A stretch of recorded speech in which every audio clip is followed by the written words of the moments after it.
Do you know that you need to hug somebody for 27 seconds with a full body to release oxytocin and dopamine, which is a bonding hormone? 27 27 seconds. seconds at least. Okay, Heiko, come here. Yeah. After this, yo. So one of the things when I work with people, we learn how to create activity that is enjoyable. A lot of studies that I have read have found that if we concentrate on the little things, for example, I got up and made myself amazing breakfast. I had phenomenal coffee and met a friend, and you celebrate that, those tiny, almost unimportant things you might think, the cortisol level decreases, your satisfaction for life increases, and what happens is you activate your creativity system, which allows you to solve problems much easier. What are some of the key habits that people can have during a day to really just energize their brain and feel their best? So instead of a snooze button, drink a glass of water. Dr. Amen recommends every time you wake up, when you add water, when you drink it straight before you get out of bed, you will wake up quicker. You will have mental clarity quicker. First thing for your brain. Second thing, in the morning, the sunlight is the best. If you cannot do long time outside, at least do 20 minutes in the morning. Second for your brain health is making sure that you eat semi-clean at least. I'm not saying you don't need to go organic. There are different types of brains and different types of brain. And depending on a brain type, there's a different diet suggested. Some brains do need carbs. Some brains don't need carbs. Some brains need more proteins than others. And every brain type has a different tendency. Welcome to Curasolic, the show where we question the past and imagine the future. Our guest today is Dominika Staniewicz, a brain health coach who was trained under the renowned celebrity doctor and neuropsychiatrist Dr. Daniel Amen. Her approach to brain health is unique because she blends scientific knowledge about how the brain works and also how neuroplasticity can be used to create new neural pathways in our brains. We spoke about how people can optimize their brain in order to achieve their best life. If you like this kind of content, make sure to leave a like, subscribe, and comment on our YouTube video. That would really help us to grow the channel. And you could also follow us on all the other major streaming platforms. That would help us as well. So without further ado, here is Dominika Staniewicz. Dominika, there's a lot of talk today about brain health and how to best optimize our brains. How should I, for example, as a 27-year-old man, do to live my best life? That's a phenomenal question. And yes, I'm happy that we're talking about brain health, not about mental health, because it's a very big distinction. See, everything that's happening to you, how you eat, how you think, how you thrive, how you react, how you feel, how you respond, how your body functions, depends on this little organ between your ears, which is your brain. And your brain decides that and creates all the beliefs, creates all the associations. And your brain health is literally the most important part, because if that works well, you will be crazy successful. And this is what, for example, people who play sports do. They optimize their brain health because we know that our brain doesn't know the difference between reality and fiction. And to answer your question, what should you do? Well, first of all, we got to look how much time do you spend outside? That's the first question. If it's under an hour a day, then you're not supporting your brain health. Being outside is a crucial part, 4 to 5 hours a day in the sun, or at least outside. So you can work and take your, working computer outside. That would be a great thing. For men, it is absolutely crucial to exercise and do strengthening exercises, which help you build muscle, but also support your mental health. Mm-hmm. Another thing, it's great for men. It is to learn the vocabulary of emotions. And this is something that Stanford studies have found that people, especially men, because that was done on men, that have a small vocabulary to express what they feel, they're usually mainly angry, they're frustrated, and they're pissed off. Those are the three main words that they use. So what your brain does, because it doesn't have any options, any type of emotion, small or big, it puts in one of those three categories. So imagine if you have only three things you feel and you permanently name things the same way. I'm pissed off, even if it's, your cup is gone and it's in the wrong place, right? So imagine how you feel, because I know that when I didn't have the right vocabulary, I didn't know what was peeved. I didn't know that was annoyed. I didn't know I could be feel discomfort. Mm-hmm. And those words literally create little pockets in your brain, and your brain goes, oh, you feel pissed off, and whatever you do, you use that word, then literally nonstop, you're pissed off. And that is not good for your brain health or body health, because your anger creates something that basically constricts your vessels.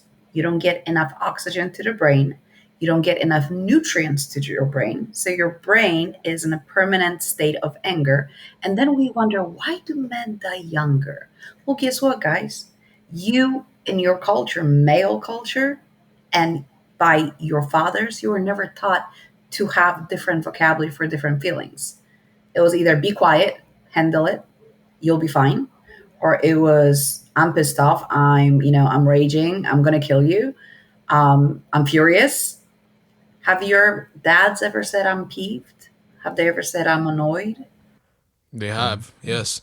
I they, Good. can't say, but yeah. And it's true. Like men, are not taught to express themselves, and we're learning this through this podcast. Like we've had a lot of guests talk about how our last episode was about exactly. how young boys are not taught to deal with their emotions, and they're bottling all those things up inside is not good for just your stress level and just everything right in your life. So it's good advice to keep in mind, I think. It's developing your vocabulary and then learning which expression fits what. Because then you can de escalate what you're feeling. You can go, well, no, I'm not really pissed off. I'm just annoyed. And when your brain hears that, your brain will release different chemicals. Now, cortisol on its own, it's not bad. It's bad only when it's released permanently, nonstop to the bloodstream. That's where it's hurting your organs, and it's hurting your heart, and it's hurting your veins and muscles and everything else. So overall, there's nothing wrong with cortisol, because everybody's demonizing, oh, cortisol. Cortisol in general is good. It gets you going. It's combined with adrenaline. So it can do beautiful things. And at the same time, if it's permanent and it's released daily in high doses, it's not serving you. And as a 27-year-old man, that's one of the things it's worth working on. And at this time, about your brain stopped developing, and neuroplasticity becomes directed, not automatic. And you're going to go, probably, what is neuroplasticity? And if you won't go, probably somebody who's listening, they'll go, what in the world is neuroplasticity? It's the gift of our brain, and our brain can change however it wants to. So until the age of 27, 28 for men and 25 for women on average, brains just change. They change pathways, connections, they change. That's why you are very fluid in your beliefs and how you react and how you act, because your brain is learning and it's purging things that it doesn't need, creates new connections, and it builds who you are. And after age 25 for women and 27, 28 for men, you need a directive from you. You need to tell your brain that it is important to change. Otherwise, you'll get stuck in your ways. And trust me, at 27, what works at 27 most likely will not work at 40. So we constantly need to do a self check and go, okay, is that serving me? Is that working for me? Because if it's not, what can I do to make it different? What is that stopping me from? Where's the gap where I am and where I want to be? And it doesn't matter if you're a man or a woman. The truth is that the moment you decide to change, you need to also engage in activity. And activity is very different than action. We're taught, I'm a huge proponent of small, consistent change and celebration instead of massive action. And don't get me wrong, if a wolf is chasing you, or white or black bear, we need action. We don't need activity. Activity is not the time for it. We need action. We need to run and save our butt. The thing is that those bears don't chase on a daily basis. And action is a natural reaction of you and your body when you're in danger or your world is falling apart. That's when we need action, because we need to save ourselves. But if you're in a pretty good state in life, action is not a natural behavior. What you create is activity, and activity is part of grit. So, one of the things when I work with people, we learn how to create activity that is enjoyable. A lot of studies that I have read have found that if we concentrate on the little things, for example, I got up and made myself amazing breakfast. today. I had phenomenal coffee and met a friend, and you celebrate that, those tiny, almost unimportant things you might think, the cortisol level decreases, your satisfaction for life increases, and what happens is you activate your creativity system, which allows you to solve problems much easier. So, how many things have you celebrated today? Honestly, I signed a contract to be a personal trainer, so I celebrated Yay! that. So, how do you So celebrate it? Okay. I, d- I did celebrate. I'm celebrating right now on this podcast. This is a fun way to celebrate for us. Yeah. We Okay. love this. It's our passion. Uh-huh, Yeah, but that's not exactly. celebration. How should I celebrate then? Okay. Do you watch sports? Yes, I also participate in sports. Great. When you watch sports, look at me now. It looks like this. Your team is winning. Good job. Yeah, you passed the ball. So Does that look like that? yeah, that doesn't look like celebrating. No. And that's what you did with your contract. Okay, so I how got should a contract.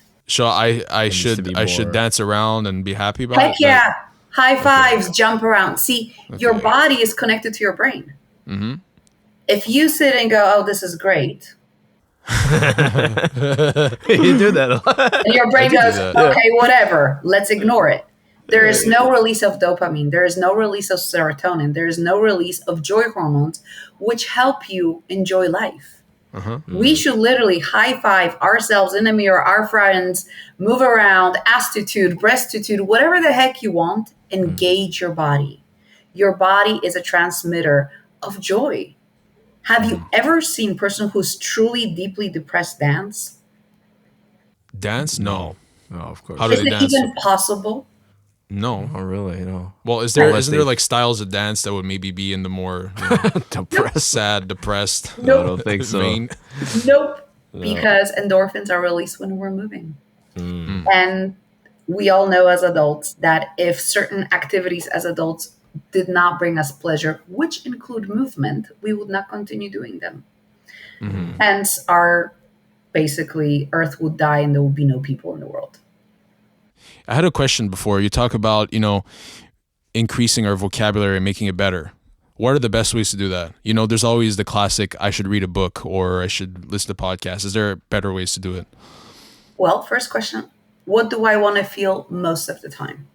That's the question you're going to ask yourself. Because you need to concentrate on the things you want to feel, first of all. What do you want to feel? Do you want to feel happiness? Do you want to joy? Do you want to feel content? Do you want to feel irritation? Do you want to feel calmness? Because all of these expressions will then, your brain start looking for examples in your life. And we'll go, okay, when did I feel content? Was that content? Wasn't maybe, well, no, maybe that was happiness. No, that was really calmness, right? You need to define your feelings and what they are and how they look like to you, because your happiness is not my happiness. The only rule that applies to everybody, joy includes your body and your voice and your pitch and your movement. That is combined and absolutely necessary to feel joy. So celebration, but everything else, it's up to you, because sadness has also levels, right? I feel, kind of sad, very sad, depressed. I feel melancholic. I feel whatever else. And then we start playing around. Okay, what does that look like to me? Have I ever felt that? Have I ever seen a person who looks like me or is like me feel that? Or I would think that they're feeling that. You need to go on a self-discovery, because your vocabulary creates your experience of life. Nobody else feels the same thing. So what would you recommend if I want to feel happiness, which is what the main emotion I want to feel? Okay, so let me ask you, when was the last time you truly felt happy, like you could jump out of your body and go, oh my God, life is amazing? Today, I think. I went to the gym and I hit a PR, personal record. I was happy. I For jumped how up and long? down. You jumped up and down, okay. Yeah. Maybe a few minutes. Good. Okay, another example that is not connected to the gym in personal life. When I met my girlfriend. Fantastic. And how did that happiness feel? Did you also jump up and down? I think so. Yeah, I it's hope been so. more than 5 years. Yeah, it was a really Okay. happy moment. Yeah, Okay. yeah. So now what you're going to do, you're going to connect those feelings. And then when you have the whole array of situations, when you felt that, you're going to look for a common denominator. And when you wake up in the morning, go, I wonder when I'm going to feel happy today. Uh huh. And your brain will start looking for the moment that you defined. And then Interesting. when you do feel it, you will celebrate it to anchor it, to make it kind of a natural connection, celebration of happiness. Mm. So I guess, yeah, what I'm understanding is we need to define our happiness first, know what makes us happy, because Yeah. that's the thing. For somebody else, being happy is, I don't know, going on adventures daily, going outside, meeting people. But like, for example, me, I want peace in my life. Like, that's what I treasure the most, like little conflict, people getting around, together, and no hate. Like, I hate knowing that somebody doesn't like me or there's some conflict It's around interesting. and I some hate to know. drama. You don't like hate, but you hate knowing. Very interesting construct. Yeah, sorry. Yeah, like, yeah, what I mean is, if I know there's someone has a problem with me and I'm not able to resolve it, like, I don't like that, What if they like, don't have a problem with you? They have a problem with themselves. oh, How do yeah, you know that? That's the thing. yeah, It's It's hard to navigate always that. problem with Exactly. them. It's Uh huh. never problem with you. You're the trigger that reminds them of something. yeah. So I want you to think about your life. When did you when you get annoyed with somebody or you get angry with somebody? Hmm. Does that have anything to do with expectations that you had that they have not met? They should have called. They should have done. They should have said. If they would like me, they would. See, we all, our brain, unconsciously, it's not your fault. We all do it until we realize we do it. Create rules. And if those rules for our standards are not met, we get angry with that person. The problem is that that person has their own rules, and they most likely have no clue about your rules. And you're getting annoyed. I remember I was driving and I parked. And I parked close to the guy.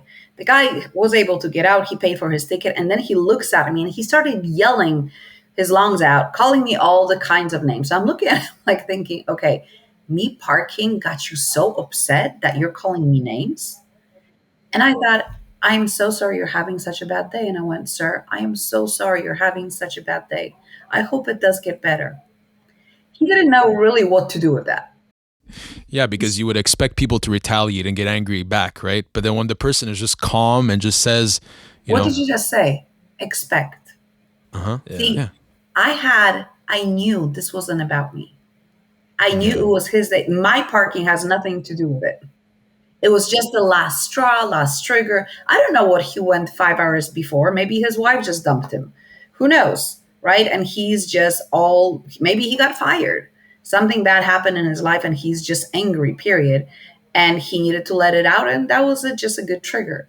See, when people get angry with you, they're not angry with you. They're angry that their expectations were not met. Yeah. Yeah. And back to the driving example, why do you think people get so angry while they're driving? So we have studies with the brain, and it's road rage, and road rage is uncontrollable anger, and it is connected to certain structures in your brain, like amygdala, prefrontal cortex, and basal ganglia, and a few other ones, and the reticular activating system. All of them kind of play a part, but the truth is, most of the time, it is you're the trigger, and it's unresolved anger, inability to manage your emotions, and then somebody on the road didn't meet the expectations because they moved too quickly, didn't turn the signal, whatever, and that becomes road rage. And that is absolutely treatable with coaching that I do with brain coaching. You don't need medication, but you do need to learn what are your expectations. See, we get angry because the world is not the way we want it. And we assume that our model of the world is everybody's model of the world. Because let me ask, which one is Evan? Which one is Heiko? Evan. Okay, Heiko. Heiko. Yes. Heiko, tell me, when has there anybody been in your life that they didn't like you? That didn't like me. Yeah.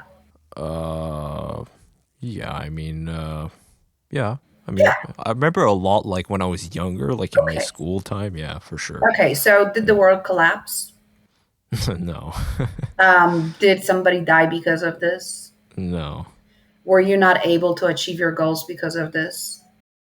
No, I was. Yeah. Oh, okay. Maybe sometimes I was maybe slower to achieve my goals because I was so entrenched in my own Right. thoughts and So worries, you gave anxiety. somebody's sympathy so much power that it stopped you from progressing. Yeah. How interesting is that? Does Mm, anybody deserve that much power so they can influence you without doing anything? Just by their emotions, they influenced your life so yeah. your progression was slower. Yeah. Yeah, we shouldn't give them that power. No, I know. Yeah, Yeah. Well, knowing and learning how to do it, those are two different things, This right? that's the thing, you know. of course. It's the practice putting it into Yeah, in our life that's that's what the coaches are hardest. for. And having accountability partners and working through it and catching yourself when you're starting to give that power. And don't get me wrong, I have two coaches and I keep discovering things. I'm like, really? I thought it was done with this. Like, where did that come from? Mm, Right? Yeah, the And learning there's never ends. You're never gonna stop learning, right? I mean, even when you think you know everything, you don't, and it's always good to keep, like you said, keep learning new things and expanding our brains in a way that I think we keep also progressing in life. Yeah. I think also one of the negative feelings that a lot of people have that don't really express it, it's more subtle, is resentment that people have kind of towards each other or towards family members or friends. You know, a lot of people hang around with certain groups of people, but they actually feel like this, bad emotion, which I would say is resentment, and so what is resentment in your definition? well, for me, I would say resentment is, let's say, like someone like a family member that, has in your head done you wrong or did something that you didn't like that didn't meet your expectations, like you said, but you're not able to confront them or you don't know how to, but you still have to be near them maybe, and you feel this negative emotion towards them, like this Oh sort my of God. hate and I uh, would love for you to listen to what you just said. They didn't meet my expectations. I have to be near them. I have to be around them. I have to spend time. I can't say anything. Did you just hear how many rules you have about yeah, what you should or shouldn't do? That must Mm-hmm. be very hard to meet those expectations. yeah, And that, very often, we create that in our heads, what we mm, can and cannot do, what we should and shouldn't do. And that keeps us trapped. Our brain keeps you trapped. Is it Mm-hmm. true that you cannot say anything? no, of course not. Yeah, you can. Yeah, you just fear of the conflict that might arise or what might happen. Or And they might get more angry at you, or then you feel worse, and you're like, oh shit. gosh, they have all this power. So they get angry, you feel worse. That's amazing. Those people are just Uh, so powerful around you. It must suck having zero power over your life. I mean, yeah, no, I'm trying to do my best here. It's hard to I feel bad. gauge. I'm like put on the spot here. Yeah. No, it's hard to gauge, how people feel about you and, how to Exactly. cope with them, right? I mean, What you, if you you would just cope the best way you know how? The same exactly. way they're Yeah. functioning, they know. But if Hmm. what you're doing is not serving you, that's the time to do introspect.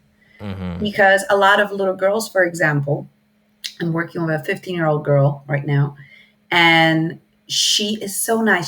She has to be nice. We as women are taught to be nice. Oh, you're so nice. You're so sweet. You're so nice. Oh, she's so nice. She's so sweet. So she speaks like this, and she's really nice, and she's so sweet, and she's speaking. There's no voice. There's only everything, and always smiling. She's miserable because she's unable to set boundaries. Because when she sets boundaries, then in her head she's not nice, and she's supposed to be nice. Imagine how much stress and pressure being nice or being masculine men or being accepted or being loved puts on people. And we Yeah, of course. create those images in our head based on what we hear around. But the truth is that you can say what you need to say in a respectful way, I would say. I wouldn't, not necessarily nice. And if somebody believes that you're hurting them, it's their perception of what you're saying. Now, Hmm. there is a whole workshop and a whole lot of work done around that, but the truth is most of us, We're trying to live up to standards that are not our standards. Because have you ever, any of you, asked yourself, what are your standards? My standards are constantly evolving, and I'm always saying to put them higher, although I think that's to my own detriment sometimes. Okay. Any specific standards? That was a good round definition. Specific standards. I mean, well, one thing we talked about a couple last episodes is that, I had some health issues and I had to leave my job. And one of my standards is to, get back in my field, which is engineering. And I've always wanted to get back into it after kind of falling off. But it feels like it's never going to be the same. And I keep pushing myself to want to do it again and again and again. And then I fall in this vicious circle that Okay. What's the difference between a standard and what you want? Because wanting to get into engineering field, I don't understand the standard, but I would love to understand. So what does standard mean to you? Because going into a field, that's not a standard, at least in my head. If it is in your head, please explain. Yeah, well, this is what I'm trying to get to is that the standard I'm putting in my head is that I have to live up to being a man, like Okay, and getting a job. I'm sorry? who's a man in your opinion? Who is a man? Yeah. Or what is a man? What for is a you? man? Yeah. I am a Not one, man. because then we're going to philosophical. okay. But who is a man? What does a man do to be a man? Well, that's the thing. So in my head, it's like, going by the standards of what a man is, which are, having a proper job, being able to sustain like a family, like those typical things that are kind of ingrained in our society that I kind of abide to in my head. And I feel like I need to go back into engineering and I almost like have to, in a way, to be able to live up to those standards. Okay, have you been able to pay your bills without being an engineer?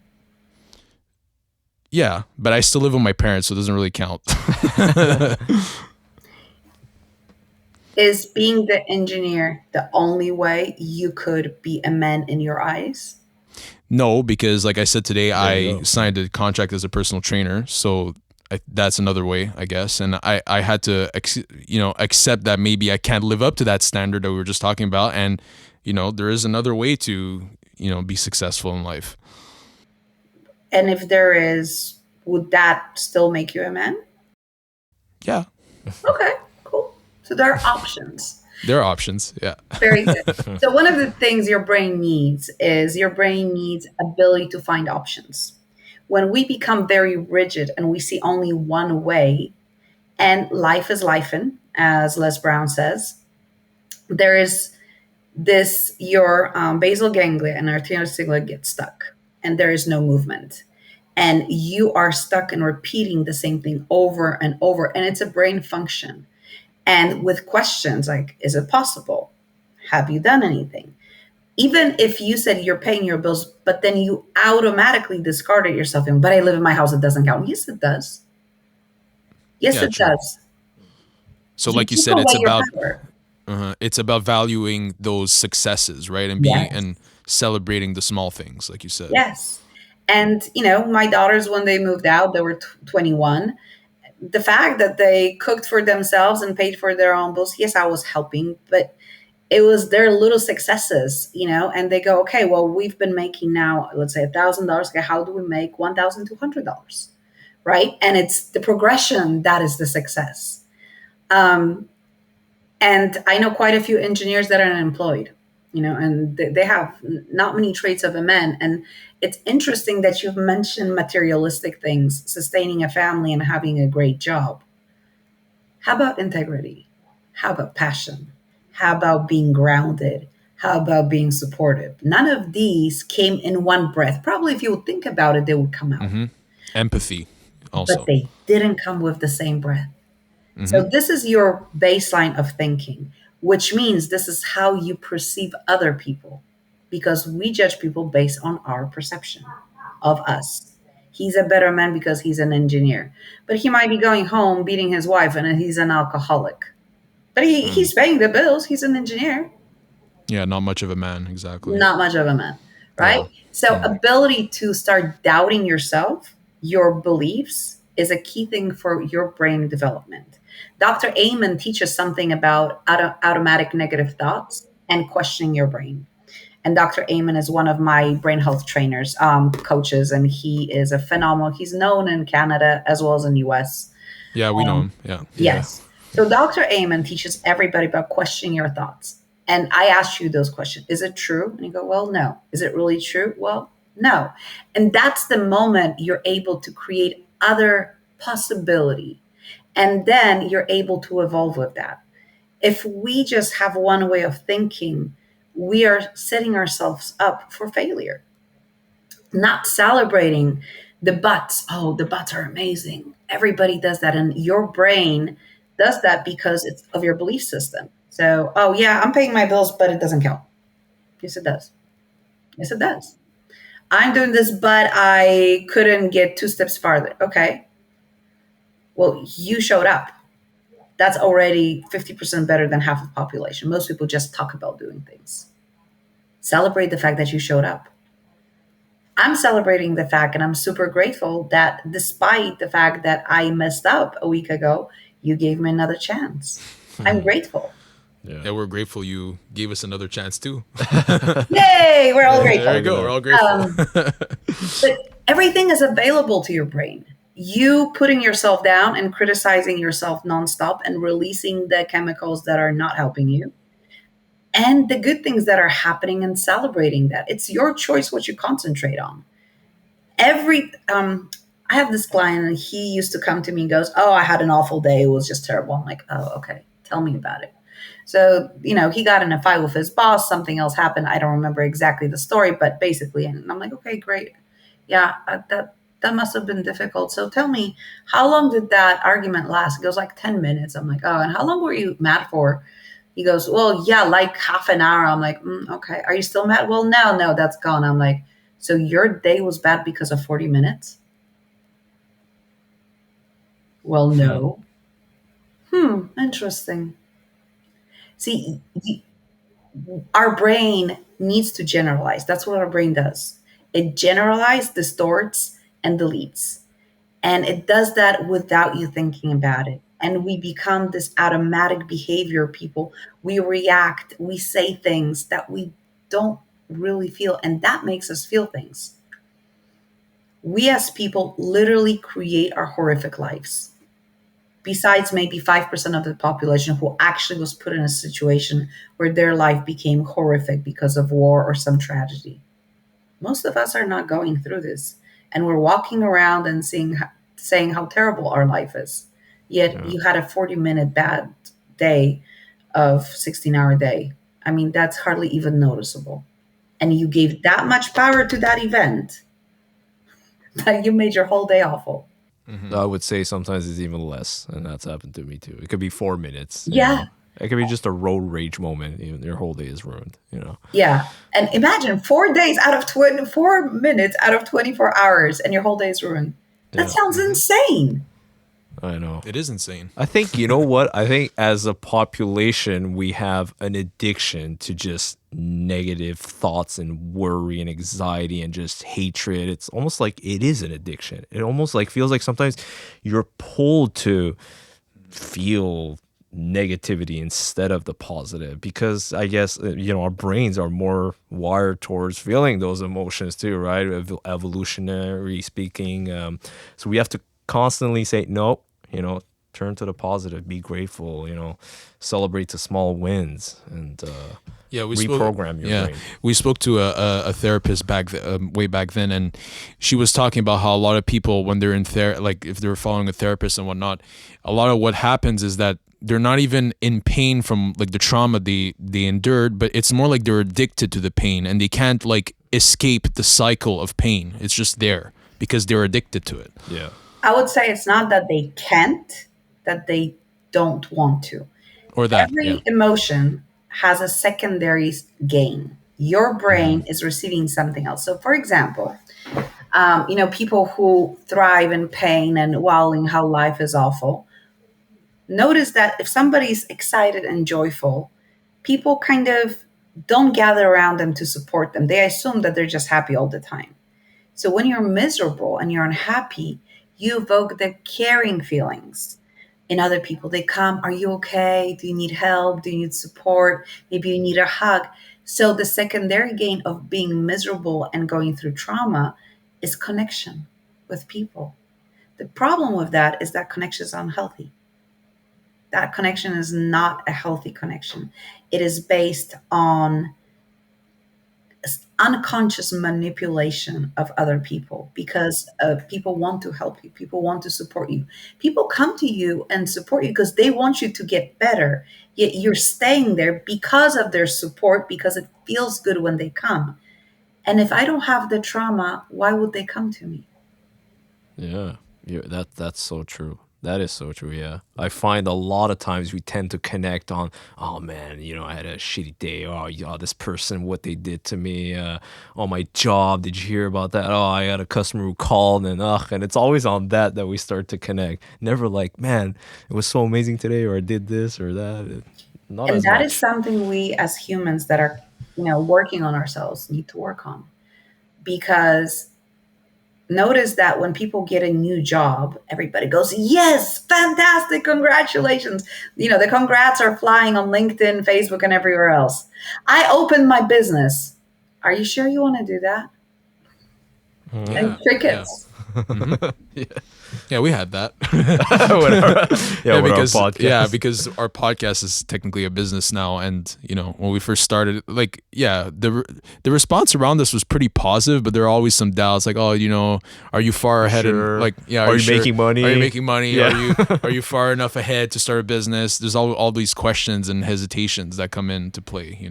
And the thing is that the support, we've learned to support people only when they need help. And most of the time, we lean towards people who are optimistic and positive and we go, I want to have your life. You're so amazing. Well, I choose to have those thoughts. I choose to concentrate on good things. My business, what I do, yes, this is my livelihood, but is it always, sunshine, rainbows, and roses? No. Do I get no's? More than yeses. More than yeses.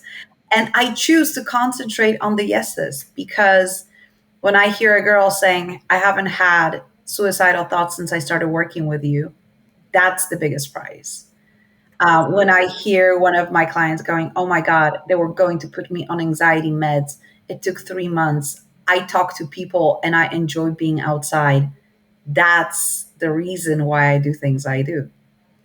When I have people and I speak in public and I do keynotes and I have people going, oh my God, you were talking to me. I'm going to start doing little activity because I want to have a better life.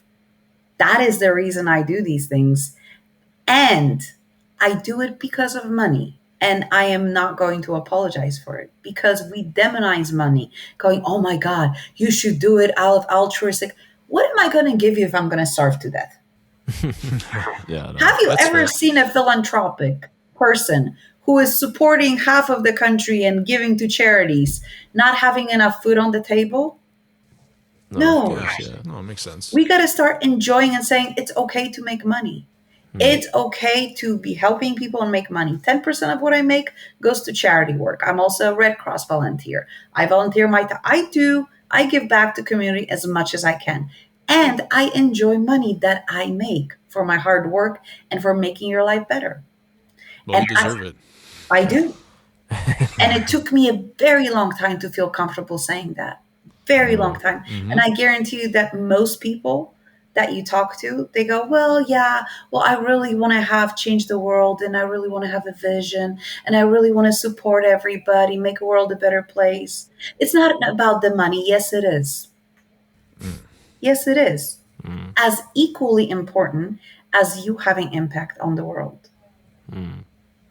Yeah, because you have to support yourself too at the end of the day. And if Yes. you're And not if I want to supported, give to my daughters, to people, to charities, I have to have something to give. Probably it's not going to happen if I live in a tent. And would you pay me if I would live in a tent on a street and say I'm the best brain coach no, No. in the world? No. So you would Exactly. actually expect me to look like there's somebody who wants to pay me. Oh, yeah, I get it. So I just want to ask, like, so you mentioned Dr. Amen earlier. So how was your experience working under him, and what like valuable information did you get from that experience? Oh my God. So Dr. Amen is a game changer. He is a phenomenal business person as well as a phenomenal doctor who went against the grain. And I love that because most of my life I went against the grain. And I think a little bit differently than most people, and I'm not afraid to say it. Dr. Amen went against the whole psychiatric world saying, what are we doing? We are treating people without looking at the organ. Can a cardiologist treat your heart without measuring and looking at your heart? Every doctor looks at the organ they're treating, yet we're treating based on how you feel. Well, you can feel one way, and the other way. So he created SPEC scans, did billions and billions of scans, changed the face of psychiatry, and proved in so many cases that your brain is actually the organ we're treating, not your psyche, not your psychology. That is a part of it because that's kind of a offset of your brain. That's how it presents itself. But your brain is, so when I was looking at scans and when he was teaching us about blood work, a lot of people who come to me and we do first a whole set of, assessments and blood work. And very often when I find things, he taught us to look at things that are optimum, not in the norm. And I invite everybody to know their optimum because it is normal to forget, start forgetting things when you're 60, 70, but it's not optimal. And your brain can regenerate. Literally, it can change years. You can change the age of your brain. And he was teaching us, about a lot of medicine, a lot of medical knowledge, which I'm not going to throw at you or the audience because they would fall asleep. You have to be a geek or a passionate person about, brain like I am. Um, We but could get into it if you want. I mean, I don't think people fall asleep. I'm interested in that.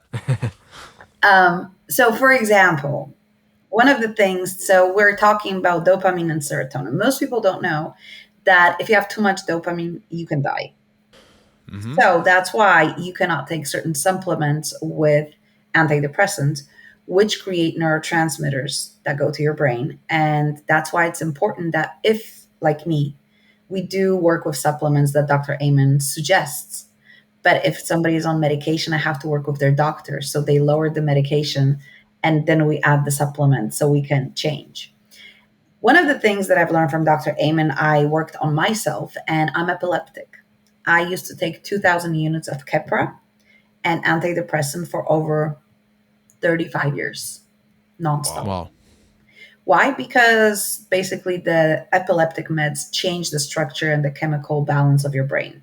So I would be nonstop depressed. I wouldn't have seizures. Kind of sucky way to live, right? You're sitting at home, no seizures, Yeah, it's but bad. you're crying all the time. Makes no sense. So after working with everything I learned from Dr. Amen, from exercising, walking, meditations, breathing, oh my God, scans of brains that are meditating are fascinating. Really? Oh How so? yes, they literally change It what changes lights it. up in your brain when you're meditating. Okay. Whoa. Oh, okay. Um, We'll get more into that. so I can never get off medication. And that's beautiful about Dr. Amen that he believes in medication. He also believes that we're going to do absolutely everything without medication until possible. If nothing works, then we're going to start implementing medication that is provided by pharma that very often works and is necessary, but not for everybody.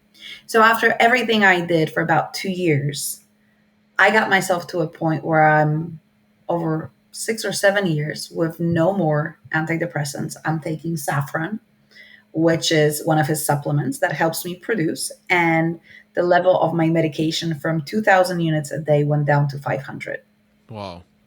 I hope you celebrated that. Oh, heck yeah, every day. And I have a normal EEG, which after so many years of taking medication, so many grand mal seizures is rare.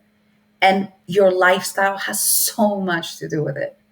You asked Of me at the course. beginning what a 27-year-old should do. Don't drink, don't do drugs. If I would show you what happens to your brain when you smoke marijuana or you drink alcohol, if you're sensitive to pictures, you might never touch those. I stopped drinking 12 years ago. I don't drink at all. Mm. Yeah, we And don't either. Yeah. life is amazing. and so much cheaper. Yeah, that Yeah, too. yeah. I could mean, imagine for mean, sure. those I are feel like like, all yeah. the yeah. Go ahead. No, I mean, yeah, smoking and drinking, I feel like it's such basic things that everyone should know by now. But yeah, It's important. Yeah, it's just Well, important to re-emphasize because yeah, it and seems like don't a quit given. just to quit. Find Yeah. something else that brings you joy, because you're doing yes, this because it created an addiction center, it created a hormone chemical release, a cocktail that makes you feel good. So if you take that away and there's nothing to put instead and use instead, you're going to go back to it. So you need to create other pleasure centers that you can use instead of those addictions. Alcohol is quite interesting. If you want to feel dizzy, just breathe through a straw. I mean, no problem. yeah, You get the same It's a feeling good as food replacement. gives Yeah, you. yeah. And something interesting that you said, to replace, I guess, some bad behaviors with Yeah. something better that you could celebrate. Myself, this week I've been really trying to focus on not looking at my phone all too much, because like for months I've been struggling just on social media, on YouTube, and just looking at phones. And what I replaced it with is reading, and like just like books, and preparing for these podcasts. We're always reading, like oh yeah, myself and Heiko, and it's, I don't know, it's just so much more rewarding, and I feel much better just, with my brain health just with like 1 week. Absolutely. You know what? And I have my personal story. So, as everybody, I hopped on the TikTok trend. Uh-huh. And I don't know how the algorithm decided that these are the videos I got to see. I'm almost 49, in a month 49.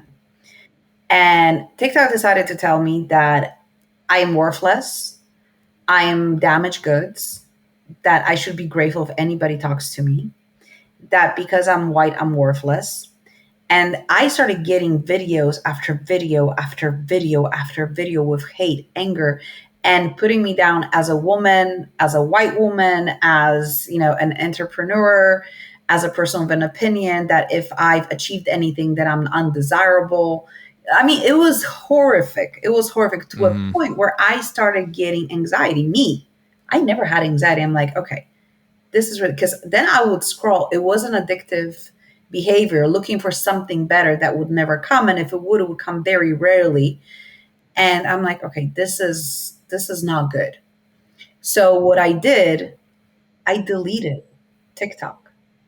And my mental health changed for the better within a week. Yeah, of I didn't course. have the constant information. For whatever reason, TikTok decided that this is, what I should see. I don't know, maybe I clicked something unconsciously and didn't watch the video till the end, and it had something in an algorithm. I don't know. It was, and then I realized that this is the only negative kind of input I had in my life, because I don't own a TV. I don't watch TV at all. If I want to go to the movies, I go to the movies. TV is gone from my house. There's not even one TV in my house. And Why is that? Just to, again, to brain avoid. health, avoid brain health? Yeah. Okay. brain health, blue light, and the addictive tendencies for TV. TV steals your time and never gives it back. TV doesn't teach. TV scares you. It is built on fear. It is built on, it's not teaching you anything. You're not gaining anything from it. You're not building connections. You're not getting closer to anybody. And TV overall plays and creates a fake noise where your brain cannot rest. Yeah. Sounds like those algorithms on TikTok, Instagram. Yep. Oh So yeah. Okay. I don't have either. And I have so much time. I get so many more things done, and I have a lot of free time. Now, if I'm really, really tired, there's Hulu that I can log into. But other than that, I was in a hotel, and I was after training a group, and I'm like, maybe I should watch some TV. I didn't take a book with me. Put it on, and it's like, this medication is gonna make you feel better, and the side effects are like half an hour later. My God. And it was just medication, medication, medication, medication, side effects, side effects, side effects. You can die from this, you can die from that, you can die from. I'm like, do people watch that on daily basis? Because you become what you surround yourself with. if you or a loved one has been diagnosed Yeah. mesothelioma. But I feel like we don't get that as much No, here. but I was gonna say, because I think that's on American TV, like those paid. There's a those lot of paid pharma ads. paid pharma ads. Yeah, Yeah, there are a like lot more. here Here we you don't get that. In Canada, you we don't don't get get that as as many. much. Like But I yeah. was actually surprised that Americans actually get that my many God. ads for medication. It's just insane. But yeah, obviously, if you are at the mercy of programming television that's been programmed, with ads and whatever, yeah, obviously you're gonna get influence. I mean, I do have a TV there, but me too. I rarely use it now. Like I used to play video games a lot before. I don't do that anymore. My TV is mainly, for intentional movies, really good, cinematic experiences, or sometimes I do have a friend online that I play a bit, but nothing where it's like compulsive or to distract me, because that's what I also notice. So much of these digital content is just distraction, just noise, I go on YouTube, I'm like, why do I have to see like 99% of these videos? Useless. Like a lot of the stuff is just useless. It's just people try to grab your attention. It's like, no, get away from me. And you know what's even more interesting? If we would follow the advice of the smart people, the good people with knowledge, and would actually do what they tell us to do, none of us would have problems with mental health. But we store knowledge. We don't do anything with it. And stored knowledge is not success. It's not winning. Knowledge is not power. Using knowledge is power.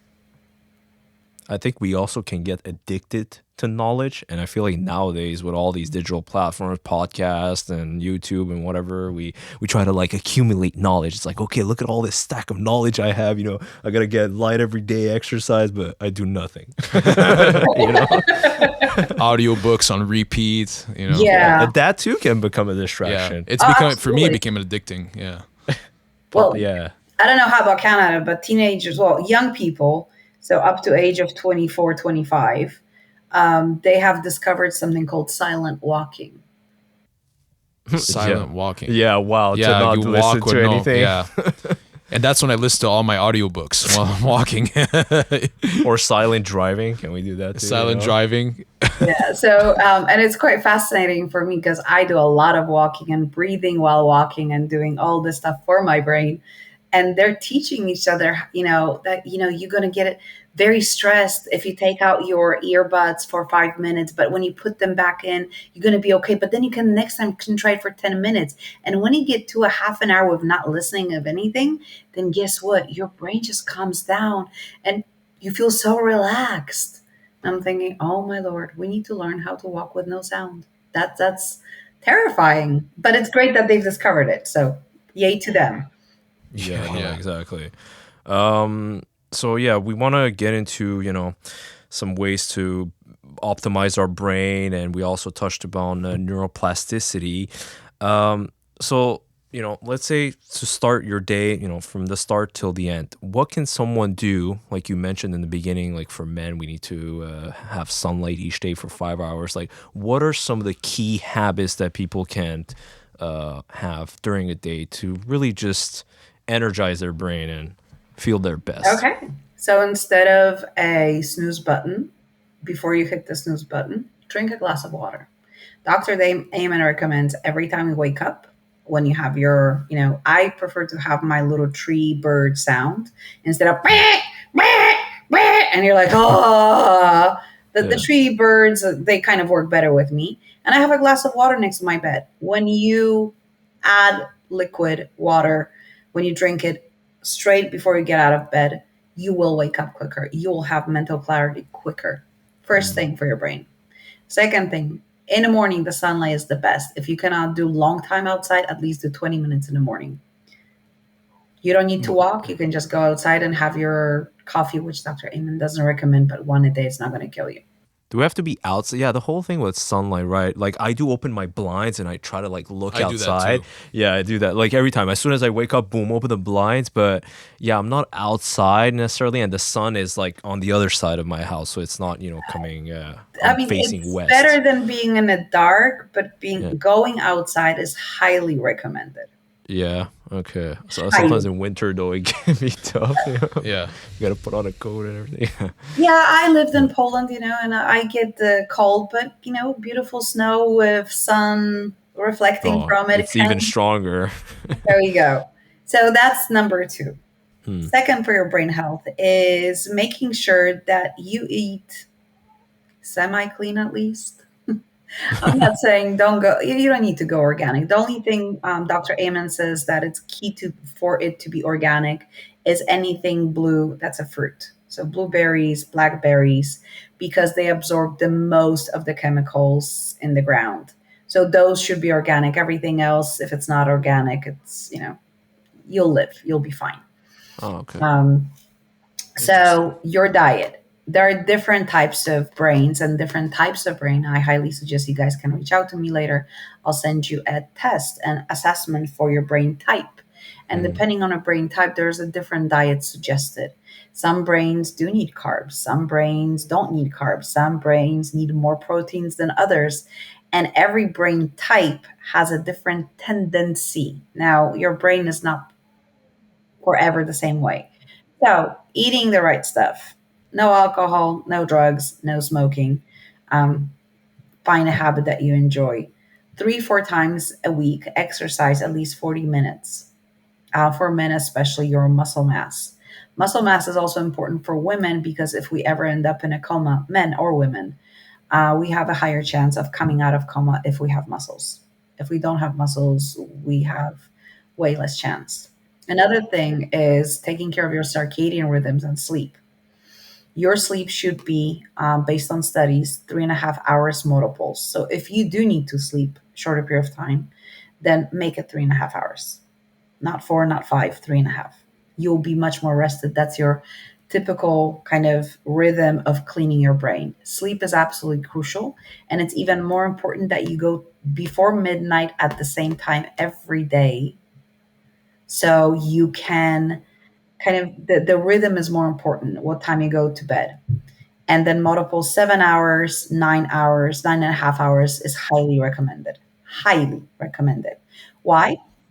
So there was a study done on soldiers 1989, somewhere around that era. It's you can search on internet on 2,000 soldiers, and they would have them for 2 weeks sleep for 7.5 and 9 hours. Accuracy of shooting was 98% perfect. The same soldiers then for 2 weeks slept for 6 hours. It went down to 74%. Not bad. Then they slept 5 hours. It went to 64%. Then they slept 4 hours. It was 28%. Well, Yeah, Would makes you sense. like your brain to make decisions on 28% accuracy? not really. And soldiers are known to be sleep deprived. Yes, they Yeah. are. That's the worst part. And they need to be accurate. Yes. So, Make split but second that's the same decisions. if you're running a business and people go, "Oh, I'm gonna push it through. I'll sleep later." You cannot gain back sleep. You No. cannot gain back time. You cannot sleep extra to make up the time you lost. Mm. And it is important that yes, we are alive. Yes, we like to go out and meet with our friends, but if it doesn't have to be every night, that would be highly recommended Yeah, no, of course. because your brain does not do very well with that. What happens is our system regulation is off, our chemical imbalance shows up. Another thing that's highly recommended for men and women is doing your blood work. And there's specific blood work for brain types and for your brain to see if you're producing enough neurotransmitters that they go to your brain. Because we can talk about rewiring your brain, rebuilding your pathways. We can do all of this. But if your brain doesn't have the building blocks, which are the neurotransmitters that are produced in your gut, then we can't build anything. If you have, I don't know if you guys know, but if you have permanent inflammation, which is tested by a blood work, it influences your brain and it has direct correlation with ADHD, anxiety, and depression. Okay, so I Something, have I have Crohn's. You think my brain is absolutely, unhealthy? Okay. absolutely. Uh, Yeah. Your brain will be always under stress. So keeping your Crohn's under control will decrease the number of times you will experience anxiety, depression, or anxiety or ADHD. You don't need to have it. If you have ADHD, this will increase, right? But depression and anxiety can happen to anybody, and low moods. And that, if the inflammation is permanent, your brain is directing all its resources to take care of that. Makes So sense. Yeah. not taking care of that does influence how your brain functions. Yeah. We do hear a lot nowadays about gut health and how to best optimize it. And it's almost, it is like your second brain down there and the nerves that connect everywhere. Yeah. And, even I also feel because, like, yeah, like he has Crohn's, but I have, like, I guess you would say, like, idiopathic chronic constipation. It's a bit embarrassing to talk about it, but It's not. You're human. We all have yeah. something. No, yeah. So like my issue, the gastroenterologist, they don't see it as like a very severe issue. It's just you're dealing with this, and it's just daily where it just takes me a long time when I have to do my business in the bathroom. That's kind of my issue, and sometimes I feel like I don't, completely feel like relieved. And I've always had since I was a child, whenever there was upset down there, like just mentally, I felt, not great. So I'm not a doctor, obviously. My daughter Yeah. had a similar issue. Mm. It was related to stress. So when she was feeling uncomfortable and anxious or stressed, this is what would happen to her stomach. And her life started to be planned according to, are there restrooms available? Literally. And she ended up with a person who was she was an allergologist, and she gave her an elimination diet for a year. She would take it away, and then she would introduce few things, and it's gone.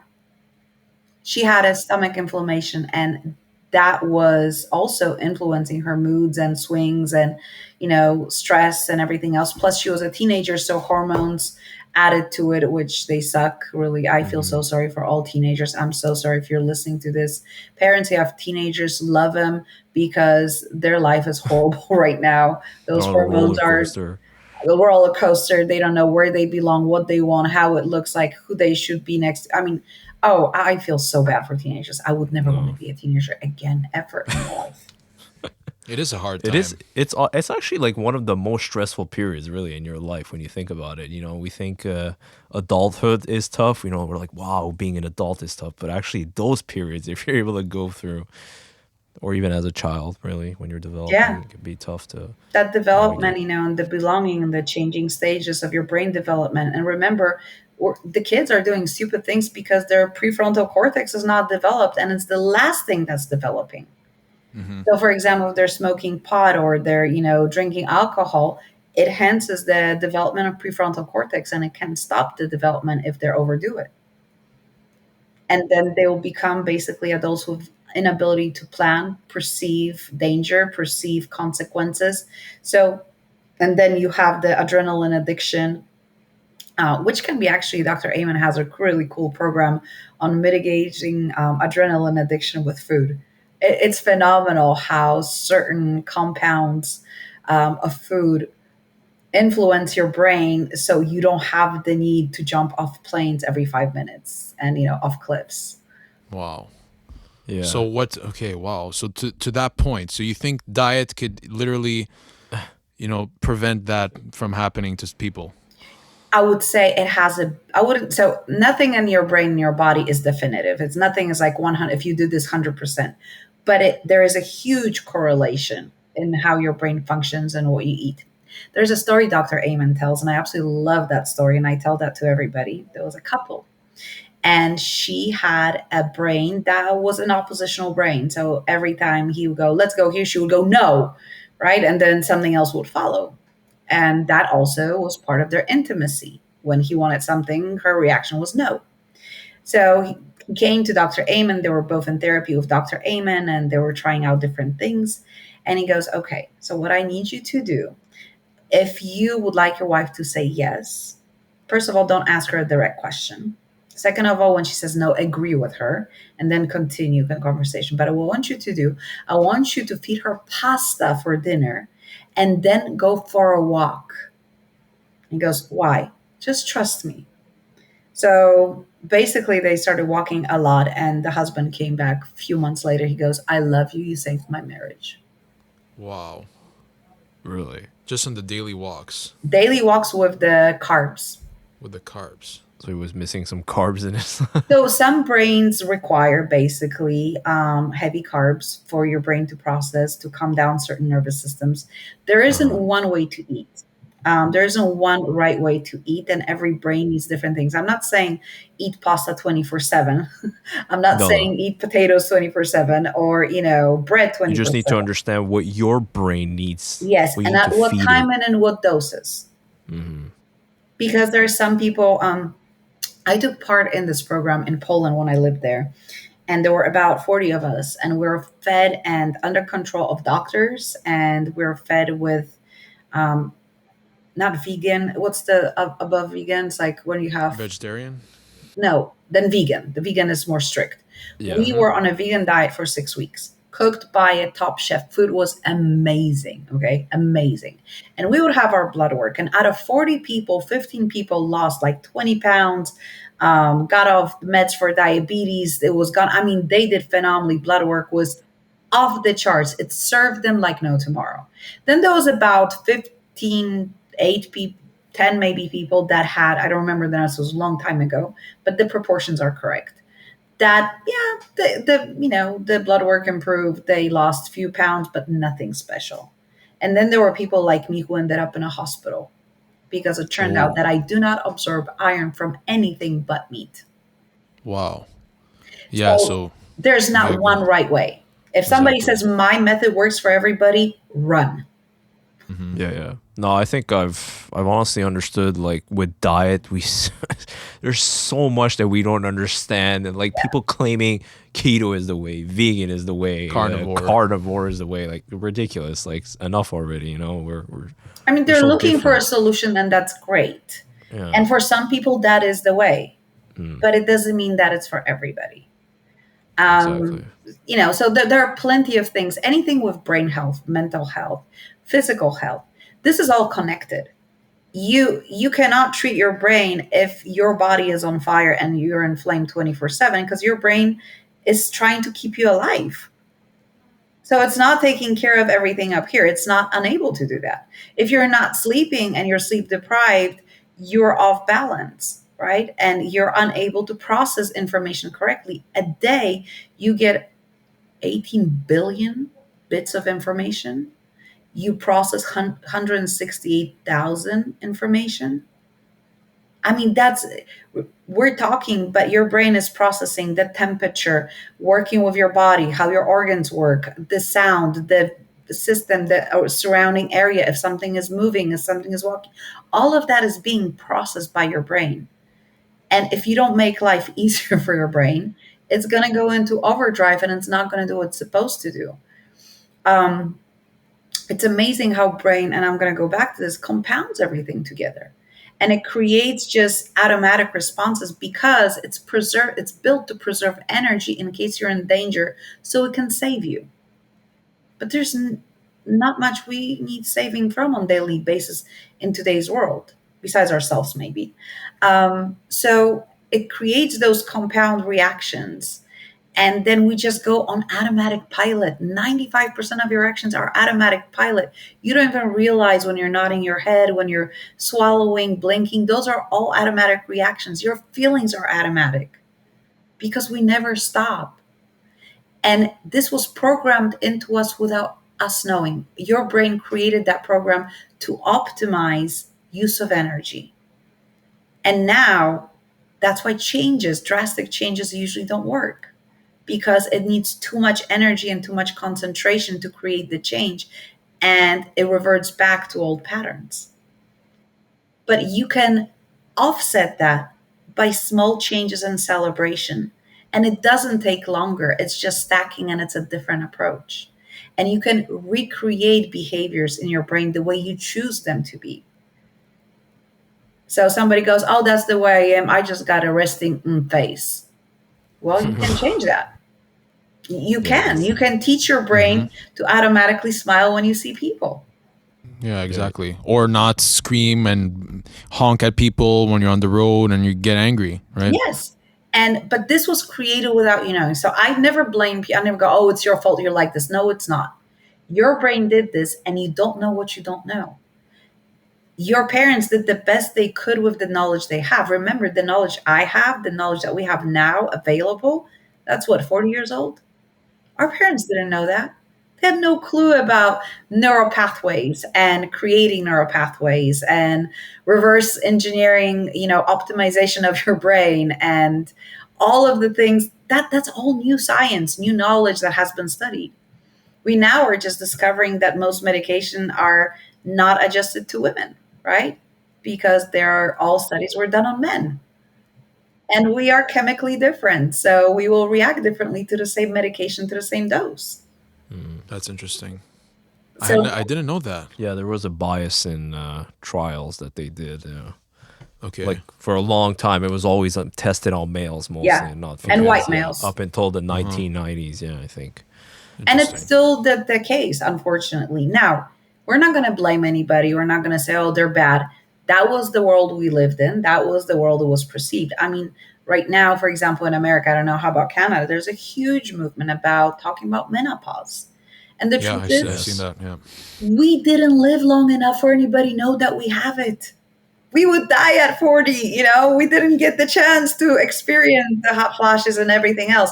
And when we started living longer, I didn't in Poland, for example, and in Eastern Europe, there were hospitals, mental hospitals for women in menopause that they would lock them up. Really? Yes, as psychiatric disorders, and Ooh, women wow. would disappear around 45 and come back when they're 60, when all the symptoms are gone. Why? Because it was perceived as that bad. Well, Yes. because they didn't know, I guess, right? It Yeah, and if was, you don't yeah. know, and out of the blue, she's sweating, and then she's screaming, and then she's depressed, and then she's happy because that's exactly what your nervous system does when it's losing the vital hormones that keep us sane. And this was never studied because we were dead by the time this would happen.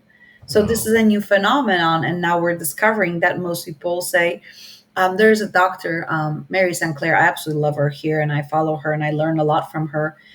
So I can help my female ladies in the perimenopause and menopause stage and send them to the right doctor because obviously I cannot treat menopause. Um, but she was taught in school in America where women, feeling going, I feel uncomfortable, there's something wrong, I sweat. And doctors between each other say, oh, you got a crazy case. My goodness. that's very dismissive. That's okay because it was considered crazy at that time. See, we're perceiving this from our perspective of our new society where we take care of, we look at the feelings, but we went also the other way. Our brain, remember, feelings are chemical releases, it's not reality. So I understand that time where this was absolutely normal. Now we know that this happens to every woman, so now we can work on it and we can change the perception. But at that time, this was something very odd. Men don't go through that drastic type of a change. You guys do go through a change, but it's not as drastic. And the brain is getting older, and that's another thing, right? So, one of the things also that is highly recommended by Dr. Amen and by me is either pickleball or table tennis, playing 20 minutes 3 times a week, and learning a foreign language 10 minutes a day. Wow. Yeah. I'm actually doing that. Keeps You're your Learning learning a brain, like foreign yeah. language, right? yeah, Yeah. But why table tennis and pickleball. and Bilateral. You need to make quick decisions. So you're using prefrontal cortex. You anticipating. You're oh, using back of your brain. You have movement and correlation of movement, which helps you oxygenate your brain, and it combines bilaterally the brain. So it is phenomenal for brain rejuvenation. is Oh, that the same for martial arts? I heard that as well. Yes, but it has different areas of the brain are active. Okay. So, for Interesting. example, for those who have ADHD, true ADHD, you might want to try, if you have tunnel vision, you might want to try doing Qigong 10 minutes a day in the morning. Ki Jong. key. Mhm. What? Never heard of that type of that martial art. It's a specific movement, I believe is Korean, and we have quite a few studies looking at the brain, how it works, and it's quite phenomenal.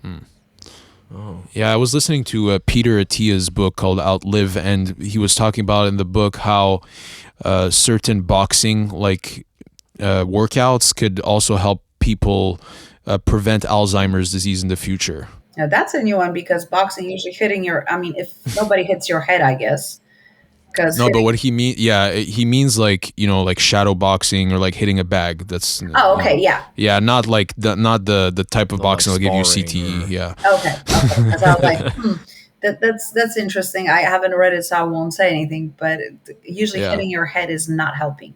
Another thing we can do to help our brain and optimize our brain is to create emotionally, visually, and sensory acute images of our future.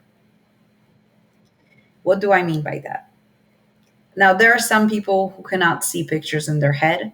That's about 15% of population. Then those people will use smell, touch, feel, and every other sense that they can to create not an image, but a sense of whatever that they're imagining.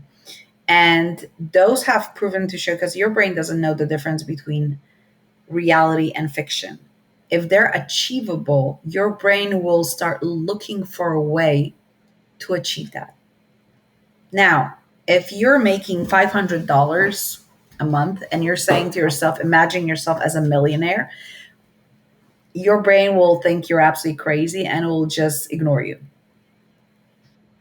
But if you imagine you're making 1,000 and then 2,000, your brain will go, oh, yeah, that's doable. Okay, I can do that because it's achievable, it's within a reach, and it doesn't use a lot of energy. So one of the things with, people say, oh, affirmations, visualization, we have studies on that. Affirmations per se, if they're very much unachievable, won't work. But one of the things people have missed is finding proof for the brain, because brain needs proof and brain lies to you, but it also needs proof.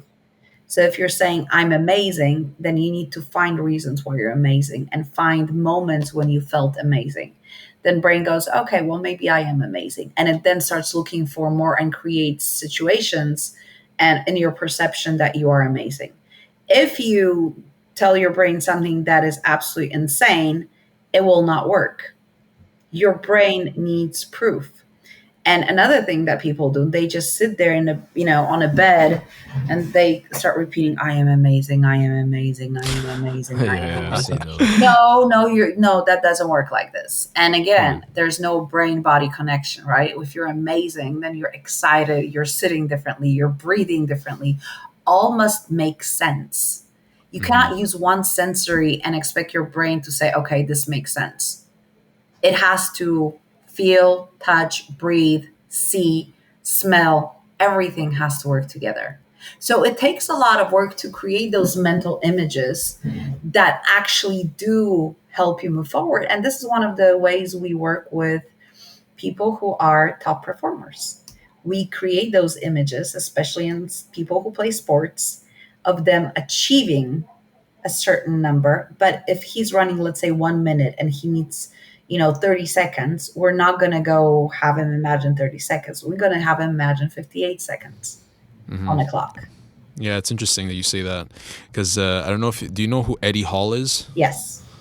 Yeah, when he deadlifted 500 kilos, okay, and in order to achieve that, he had to do a lot of visualization before, and he actually went to see someone to help him imagine that he was picking up a car from his that was above his kids, Yeah. and that's what helped him achieve that. So it's cool that you talk about it. And that's part of working with your brain. As a brain coach, we use those techniques and plenty of others to get your brain where it needs to be. Now, again, like with everything, brain is kind of a muscle. So it needs repetition, right? It needs to, and the explanation for, do you guys know how a neuropathway is formed and how it looks like? Because this No. is everything you are. You are a bunch of neuropathways.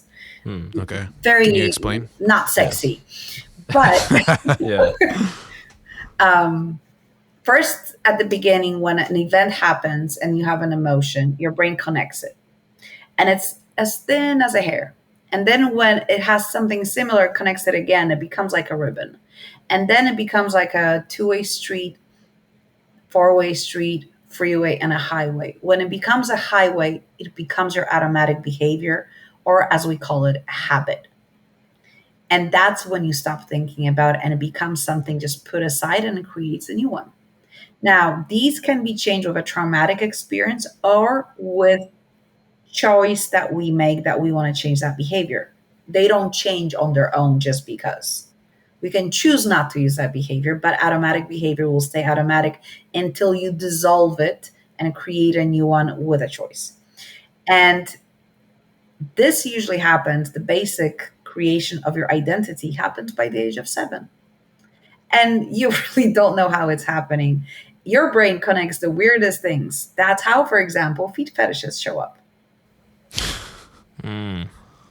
Because the brain saw somebody's feet, and for example, the girl or the boy were super happy, something was happening, and they were super excited. And they made the connection. And it made the connection, then it happened again, and it happened again, and it created then a sexualized fetish. Interesting. And everything you do happened like this. There's nothing Everything that you actually chose to believe. Nothing.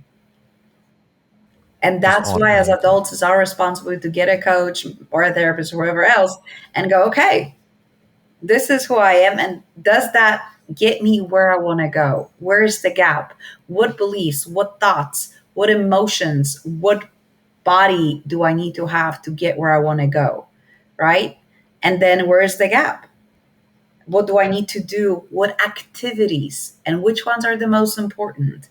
Which ones are the easiest? Because remember, your brain, the moment it needs more energy, goes, oh, no, that's too difficult. I'm not doing that. Yeah. Tend to procrastinate. What about like blood glucose? And, like, doesn't your brain run on glucose? Like, what about sugar in the body? Like, what are your thoughts on how to utilize sugar? And there's sugar, right? We do need sugar in our body, but glucose per se, there's nothing wrong with glucose as long as it's not too much of it, right? Like with everything, you need iron, but if you have too much iron, it's not good. If you have too much D3, you can get hurt. If you have too much serotonin, it's not good either. But if you don't have enough, that's not good either. So your brain needs everything our body creates. Let's not demonize it. It just needs the right proportions. And that's why we have, nymphomaniacs and any type of mania. It's over the top, right? It's way too much stimuli. And not enough, we have the depressive states where there's not enough stimuli.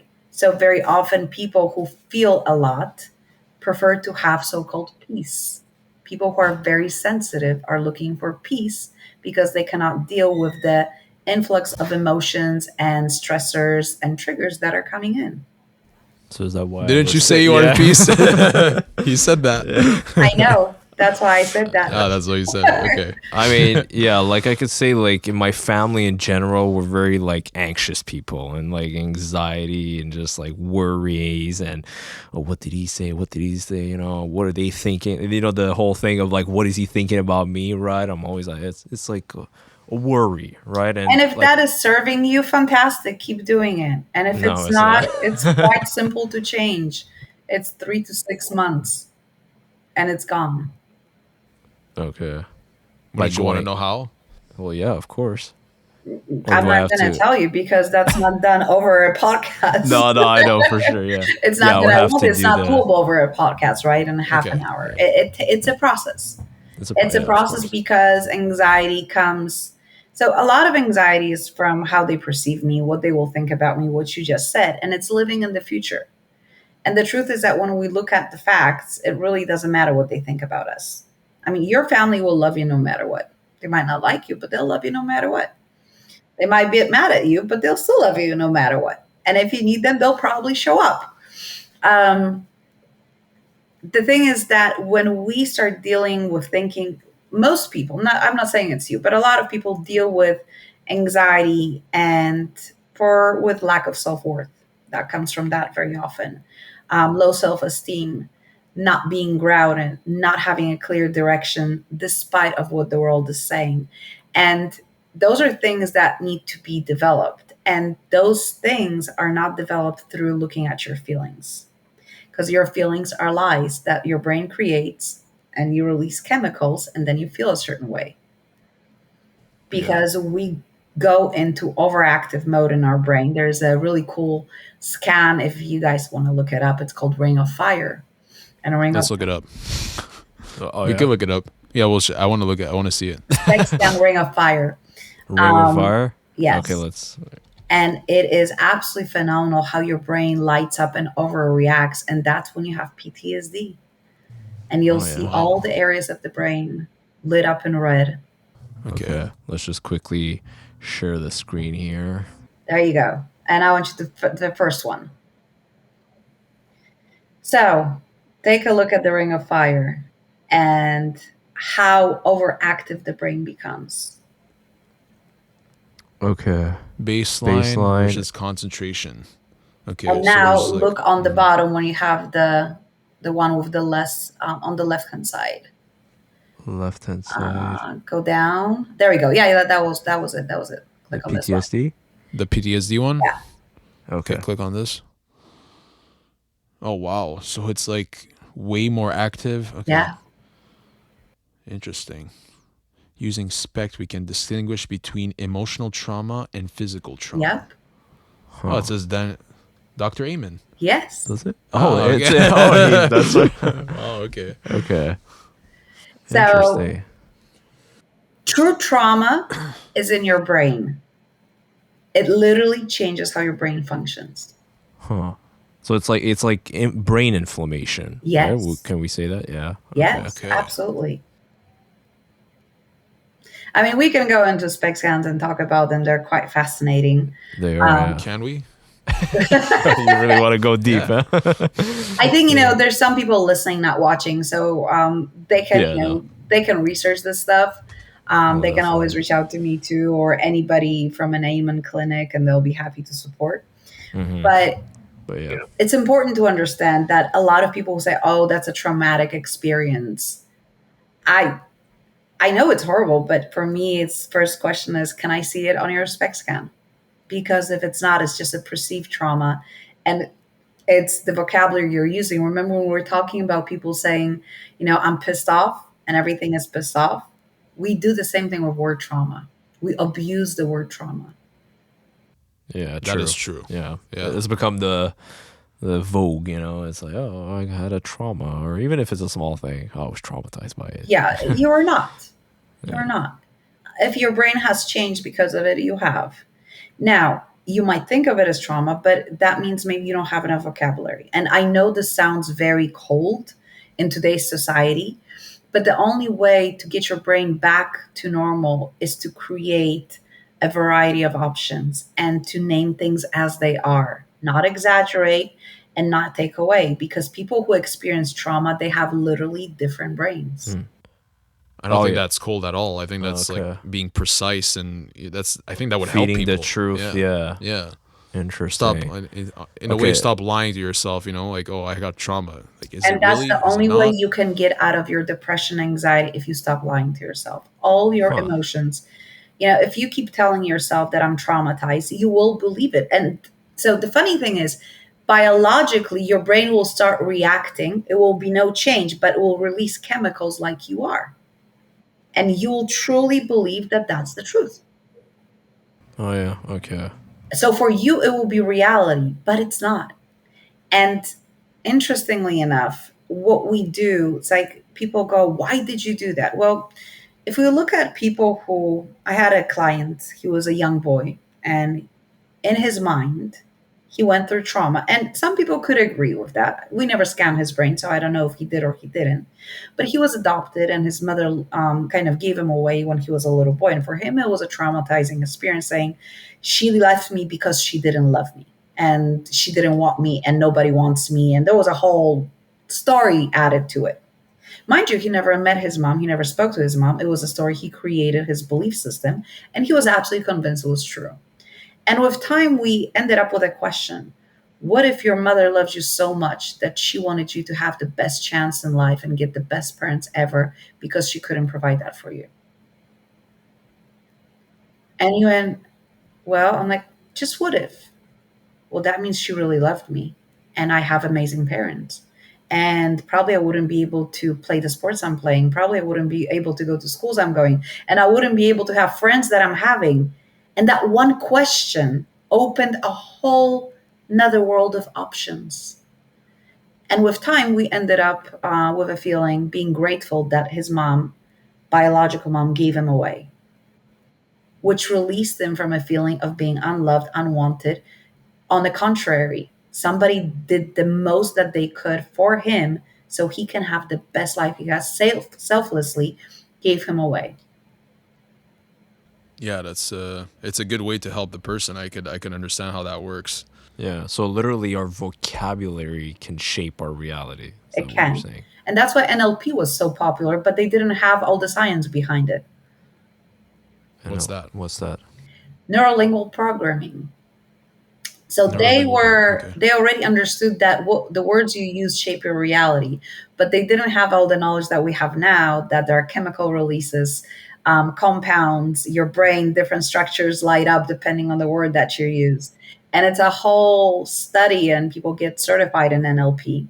Now, NLP is just a tiny fraction of brain health and brain coaching and everything we do. And, neuron coding, where we use partially NLP, but we also use a lot of your body and we use other things. And we use a lot of science behind it. So it's pretty cool because NLP showed up about 40 years ago and they were like very, very popular. They still are. You can find people who do NLP. Um, but it's just the surface level. There's way more it can be done and deeper. And this is just one of the methods that can be used in brain coaching. Okay. It can be applied in a more holistic approach from It what you're can. saying. It Yeah. can. And it can be applied also for less, let's say, heavy emotional discharges and less heavier stuff. So, NLP, for example, it is how you structure your words, how you can say I love you and you can say I like you, and they both can mean the same thing. But Really? Really? yes, Oh yeah. I don't think if you I say don't that to your know. girlfriend, she's gonna think My that. girlfriend will Like- like me. Yeah. that will depend on the level of relationship you have. Oh, Notice that people interesting. go and you did something nice to them and go, "Oh, I love you." Right. Yeah. It Yeah. means Almost the like same it's a as I figure love of you. speech. Yes. Okay. Like it depends from the context. Okay, I get what Okay. you're Okay. saying. I see it. Okay. Huh. So why is it such a big deal when someone says "I love you" for the first time? Then. Because of the context and because of the relationship. So Okay. the words change meaning. If somebody you don't care about says you're stupid, you most likely will look at them and walk away. You'll say, whatever. You move on, right? But if somebody you love and care about their opinion, they say you're stupid, it's emotionally hurtful. Now, it shouldn't be because it's their opinion. And if you know 100% that you're not, this should not have an influence over you because you're grounded and you are actually at your core 100% sure that this is not true. Notice that if I would start, for example, yelling at both of you, saying, "You stupid blonde, you're just a blonde and you're an idiot," you'll be like, okay, whatever. That lady is absolutely insane. Just keep talking, lady. I'll move on. But if I would say something that you're not 100% sure that it's not true, you will stop, go, well, maybe I am stupid. Well, maybe I didn't do this right. You will start questioning yourself. See, we dismiss things when we're 100% sure this is not true. So anytime anybody's able to hurt you, it's actually up to you to see what's not healed or where do you have doubts. You can call me, I know it's a podcast, the B word or the S word all the time. No problem. It will have literally no effect on me because I know without a shadow of a doubt that it's not true. But if you say, for example, that, I there are things that you would use, I don't know, that I'm not skinny enough or whatever, which I'm not. And somebody who I care about would say that, it would make me feel uncomfortable because I have doubts and I know that they're right. And I don't want to hear that truth, although I agree. So anytime you get hurt, anytime you get punched and somebody says something and it hurts you, that means you need to work on it. It's a gift if you work on it, because then you get to discover, why are you uncertain about certain trait of yours, and do you need to enhance it and work on it so you're 100% sure that this is not true, or maybe you just haven't grown and you haven't realized how amazing you are. I heard David Goggins talk about this. I thought of the same thing. Go ahead, say it. Oh, yeah, okay. What, the example that he gave when he was on the podcast? Well, no, okay, so maybe we have different things in mind. So David Goggins talks about how when he was younger, people used to call him dumb. And then he would say, well, maybe I am dumb. Maybe I need to learn how to read. Maybe he's calling me dumb because I can't read. And then, he started changing his perspective on himself. Yeah, maybe because you're believing that you might, if you are believing that it applies to you. When they say if the shoe fits, then you wear it, right? Yeah. And the thing is, so when we get emotional about what people say, what they think, it means we don't really know who we are. If you know you're not stupid, I can tell you you're stupid 20%, you'll be like, okay, whatever. She can keep talking, right?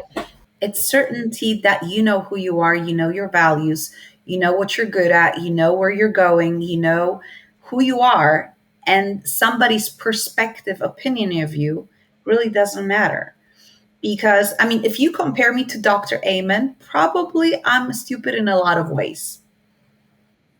But if you compare Dr. Amen's ability to speak Polish to me, he's stupid in a lot of ways. And we get to choose if we want, and we set the bar. So if somebody who is more or less educated like you and has similar knowledge to you says you're stupid, that's their perspective. That's fine.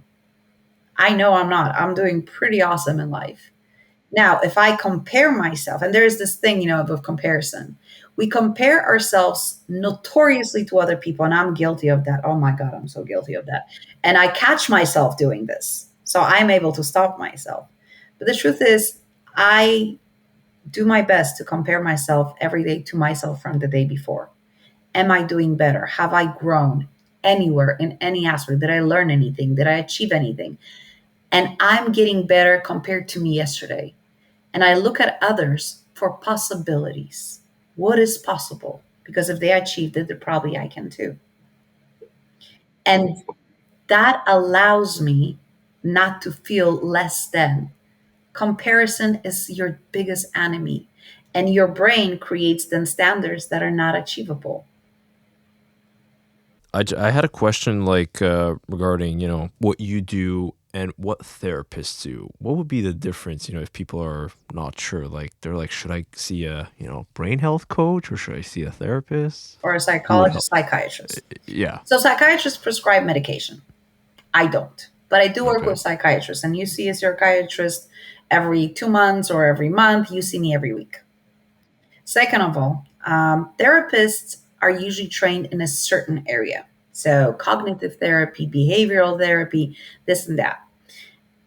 I, as a coach, get to use everything. So I get to use all different types of therapies or methods from the therapies that I find appropriate would work for you.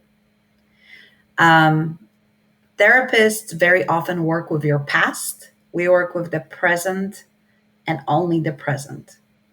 And we pace you for the future. So we will not ask you, so why do you think your grandfather did that? Dude, I don't remember what I did a week ago, why I did something. Asking why somebody did something 20 years ago is absolutely useless. Now, because your brain distorts your memories too, right? And generalizes. And also, if you ask your grandfather, why did you do something 20 years ago? I guarantee you they have no clue why. Because it was an impulsive reaction. He did the best he could with the knowledge he had at that time. Now, granted, for some people, talking about the past allows them to get to the present. So for some people, the talk therapy, the therapies, like OCD, there are some phenomenal therapists that work with OCD. I don't work with OCD in theory. I have the knowledge, I don't. You would go to see a therapist if you're an active alcoholic, active drug addict. because that requires very specific training, which I don't have. So you would go see a therapist. If you're a hoarder, although I have the knowledge, therapists that specialize in hoarding, definitely go see a therapist. After you are done with the main part of the disorder, you can come back and work with a coach.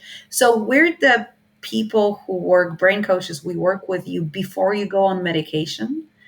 And if you're not in acute state, we work with grief, we work with trauma, we work with, behavioral like procrastination, hesitation, fear of failure, fear of success, self-doubt, self-loathing, imposter syndrome, overwhelm, all of those things that are kind of mixed also with occupational therapy, a little bit of medical knowledge because we do ask you to do blood work. You go to your doctor and they order blood work.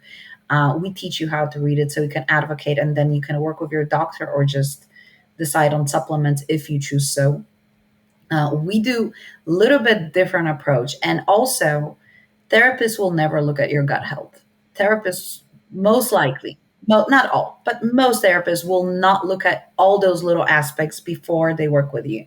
Because there have been people who I could help, and I'm like, well, you need to first go to a doctor and fix these things so we can have a clear path to work on other things in your brain with your brain.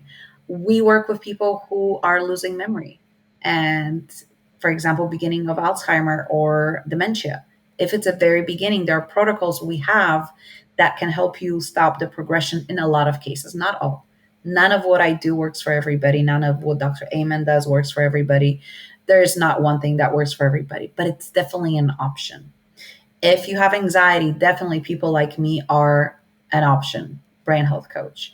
If you want to optimize your brain and get better results, if you have ADHD and you want to recreate your life, so your ADHD is your superpower, this is when you come to a coach. You don't need a therapy.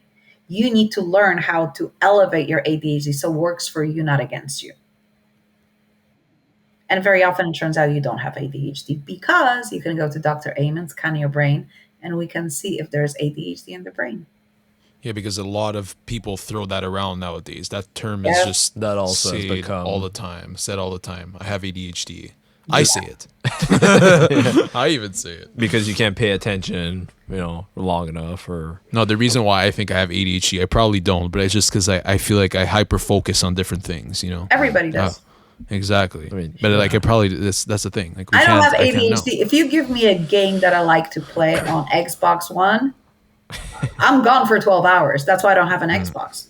Yeah. Because I just get so Sucked enthusiastically in. engaged in it.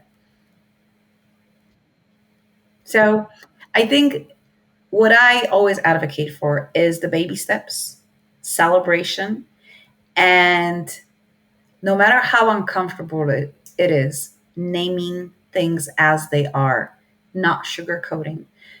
Your best friend is the one who's going to go, oh, it's so good. I'm so sorry. He's so awful. No, he's not awful. So one of the things, for example, women do that hurts them a lot. Men are, whatever words, right, come out of their mouth. No, men aren't. That specific man was. And what happens is when we generalize, your brain then creates you against the whole world of men. And that becomes a stressor, anxiety, and lack of trust. And then it's projected on everybody. What if we would say John was an asshole? Just John. That person. Yeah. That not person. everyone. No, Yeah. Nobody else. And not even he was an asshole. What he did was mean. That situation, that behavior was something that was hurtful. Then it turns out that John is not that bad, but what he did in that situation was hurtful. And that is so uncomfortable to do. But when you do that, world becomes a much better place because it's not them against me. It's just that one behavior that hurt me. And it's much easier to deal with one behavior than a whole gender of men. Men, That when comes they back get to the resentment thing, right? Yes. They were part of resenting. Yeah, that's why I said I feel like it's such a common feeling that people have nowadays. because Just they generalize. Yeah. And men, when they get together, I mean, the words they use to describe their wives and girlfriends, whew, kind of interesting. Oh, yeah. And then if that's your belief, then what happens is you see all women the same way and you're expecting that behavior. And then your brain will translate and add to things, distorts things to meet your narrative. So I, for example, to make you guys feel better, I have this thing that when I cannot read a visually facial expression that I can recognize well, and I'm not autistic, I just am expressive. And my brain looks for expressive people so I can read what they think about me. If their face is calm, I don't see a smile or movement in the face, I automatically think that they don't like me. And I have to catch myself and stop myself from doing that because most people have I feel just that too sometimes. I also feel that too, actually. I feel that exact thing. Since I'm more, that's BS. That's our brain creating just narrative for a person who's maybe, just concentrating and just has just more no like expression. They have less expressive face. My face is super expressive. So it's like I cannot lie because my face will tell you everything what I'm thinking. So I just gave up lying. There has been the rise of mental health issues in the last 20 years. What do you attribute that to specifically? Lack of movement, lack of quality food, lack of touch. Do you know that you need to hug somebody for 27 seconds with a full body for your body to release oxytocin and dopamine, which is a bonding hormone? 27 27 seconds. seconds at least. Okay, Heiko, come here. Yeah. After this, yo. So, Okay. lack of I'll human listen. touch, lack of connectivity and common experiences. It is also, unfortunately, the culture of feelings. How do I feel? And the feelings are the perception of the world. Because that isolates people, because people think that their perception is the only right one. And it creates dissonance. There's no option, there's nothing wrong. So, even if we would touch on a very touchy subject, transgenderism, Dr. Amen says it clearly. He scanned billions of brain. I don't know. He said 700,000 brains or something. There's a clear difference between female brain and a male brain in structures, how they're built, numbers of connections, size of white matter, developmental prefrontal cortex. There are differences between male and female brains. So, in theory, we could now, if we would want to really, people who believe that they're transgender, we could scan their brain. And in theory, we could at least say, well, your brain has male traits, your brain has female traits. But we're going off, I feel that this is wrong. And that becomes the narrative.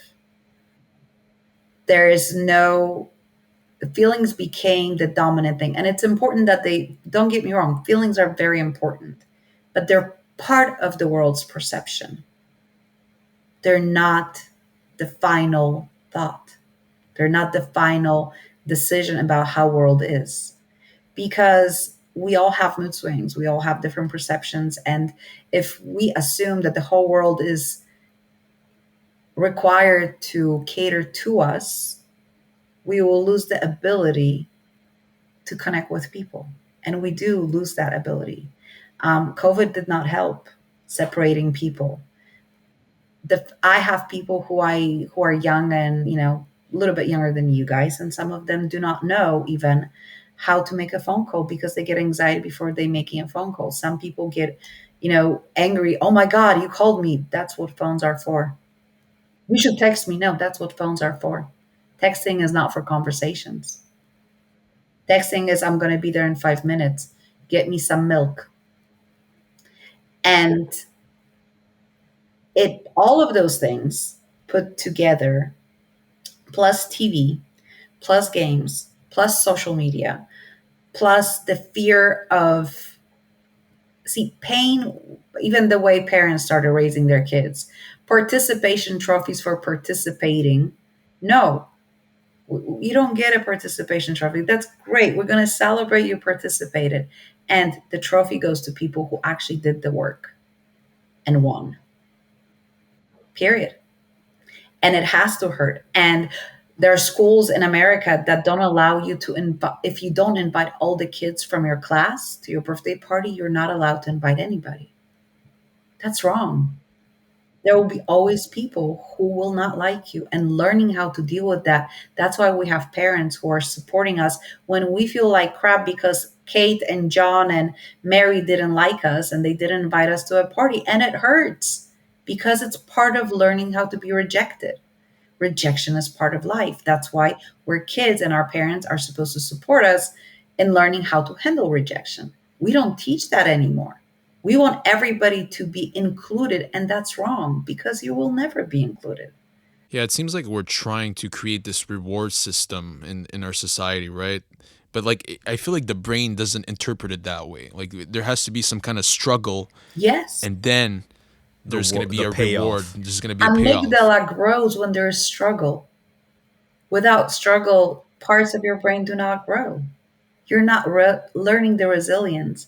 So, love is important, but allowing people to fail and be there to support them to see how they're getting up and potentially give a hand is very important at the young age. The rejection, the hurt, falling off trees, climbing the wrong thing, getting in trouble, that is all necessary. When I was a kid, I don't know if you guys, because you guys are way younger than I am, but we would run around, we would finish school at 3, and then our parents would see us at 11 o'clock at night. In the meantime, we climbed a few trees, we got into a sewage system and did some, stole some apples from a store and did some awful other Pick some things. mushrooms. Yes, but not the ones that we're thinking of, the good ones. Pick some flowers and created, a house on a tree and everything else.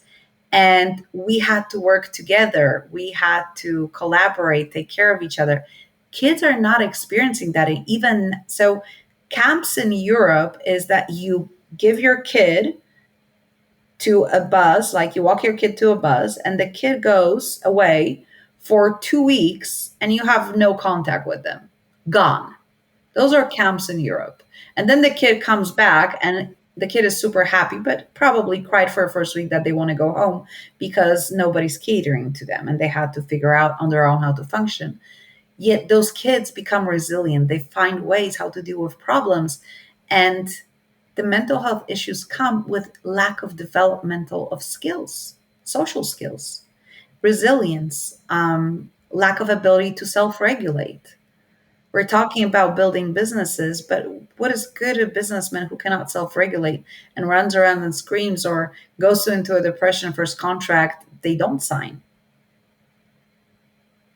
So I think mental health, brain health issues are a very complex problem. It's a society problem. It is our developing world problem. It is how parents are raising their kids. In America, we have, in my opinion, the worst thing ever: no kid left behind, where it gets to a situation where kids who did everything they could and they're valedictorians are not allowed to graduate because 20 or 30 kids were just slacking off the whole year and the whole class has to wait and cannot graduate on time because of those 30 kids, because no kids left behind, because we need to give them another chance. I mean, I know it comes from a good place, right? It was interesting. I was at a networking meeting and we had a 5 mile walk, and we were doing networking while walking. Great idea, good for your brain, meeting new people. And there was this lady who was so upset that she found out that she cannot wash her cat. When I told her that when you wash your cat, she goes, "But how does he stay clean? He cleans himself. That's how animals function." That's awful. You're hurting the cat. And I'm like, no, you are actually hurting his ecosystem, his fur. But he's so fluffy after I wash him. Yes, but this is not how cat is supposed to function. So her need to be good from her perspective, from her model of the world, is actually hurting that animal. And that's the problem with feelings. And I feel that this is the right thing and not looking at things how they are. Cat does not need to be washed or fluffed. He will do his job perfectly fine, washing with his tongue and, scratching on the backyard and doing everything else. And she is part of this generation going, my feelings are saying I have to take care of him the best way I know how, without the disregard for the cat's needs, because her needs are more important, her perception. And that's very dangerous. All right. Well, Interesting stuff. yeah, we could go on about this forever, I think. Very interesting conversation. Yeah. Very interesting. So, Dominika, just to end, we like to ask you just one simple question. So, what is it that you find the most amazing about the brain? The fact that if we as adults choose to change, we can. And there is no excuse not to. The That's a plasticity great of the answer. brain is phenomenal. That gives a lot of hope to people, yeah. Yeah. To not feel stuck. Yeah, because I was under the impression that, we were stuck. Like once you pass those developmental those years where you're developing, that you can't change your brain. But it's good to know that we can. So I think the most amazing thing is the fact that your brain can change. There's no excuse saying I can't change. The only reason you're not changing because you don't want to. Period. Well said. Perfect. Well, thank you for coming on. And just before we end this, can you tell everyone where they could find you on social media, on where they could find your business and how they could reach out for help? Absolutely. Go to Your Brain Coach D on Instagram, Your Brain Coach D on Facebook, Your Brain Coach D on LinkedIn, Your Brain Coach D on the internet. So wherever you go, it's Your Brain Coach D. And you can also find me with my first and last name, which is Dominika Staniewicz, in the same places. So just join, and there's plenty of knowledge, things being put out where you guys can learn. And I was talking to one of my friend coaches. I'm like, what? If people would do everything I put out for free in those little videos, nobody would need to hire me. But they just listen, just move on. Yeah, you gave us a lot of secrets today in this podcast. Yeah. How much are you going to use? That's the question. I think the one I'm going to try to implement the most is the celebrating the small successes. I think that's something I need to work on. Yes, then I invite you to get yourself my book, which is called The Magic of Dreaming Big, Acting Small, and Achieving Success. And the whole act of celebration based on science and little exercises that will help you are in there. Will do. Yeah, I'll check it out for sure. Awesome. For sure. It was a huge honor talking to you guys. You guys are absolutely amazing, and you have phenomenal voices, which works magic on women. Oh, thank you. Oh, wow. That's a good call. Thanks for that. You're welcome. All right. Great. So thanks for coming on. Thanks for coming on. Appreciate it. My pleasure. Thank you.